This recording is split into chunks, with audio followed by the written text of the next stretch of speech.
Hi, my name is Yulia Rorstrom and I am the CEO and founder of Duck and Dry.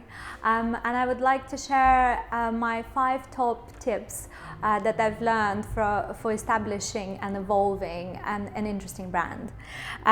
One of the things that you should think straight away is, how is your brand going to be different from what is already out there in the market? What is the unique selling point? And how do you want to put that across to the market? And following on from that, who is it that your brand and business aimed at? It's not always your personal tastes and thoughts, although of course they contribute towards it, but think about your end consumer and who is it that you are targeting and how that brand can appeal to them. One of the things that I've always thought about when setting up Duck and Dry is making sure that it's a consistent experience, whether a consumer comes across it on print or in digital or in a physical format like a store or a salon or a clinic. So making sure that it is a seamless brand experience across 3 of those mediums would create a much stronger solid perception in the market.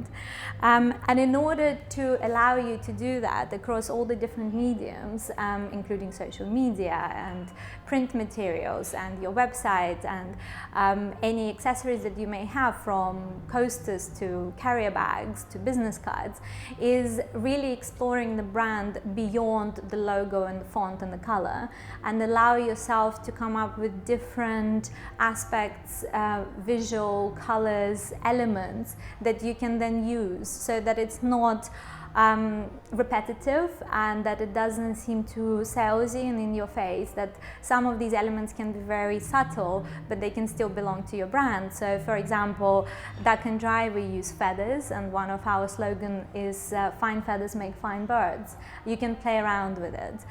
You can create videos or visuals with different types of feathers. We also use waves, and we talk about creating British hair waves. So it's not all about ducks or eggs, and in fact we try to stay away from it as much as possible to create a much more holistic but diverse range of brand elements that you can then use. And my 5th one, and a very important one, is thinking about your brand in the long term, because when you start a business you might think that, like myself, I was setting up a blow-dry bar, but within a year I decided to launch a hair range. So make sure that the brand you're creating is not too narrow-minded, and it can allow you to then move into different areas, directions, or maybe even a completely different one. So make it quite broad to allow you to develop going forward.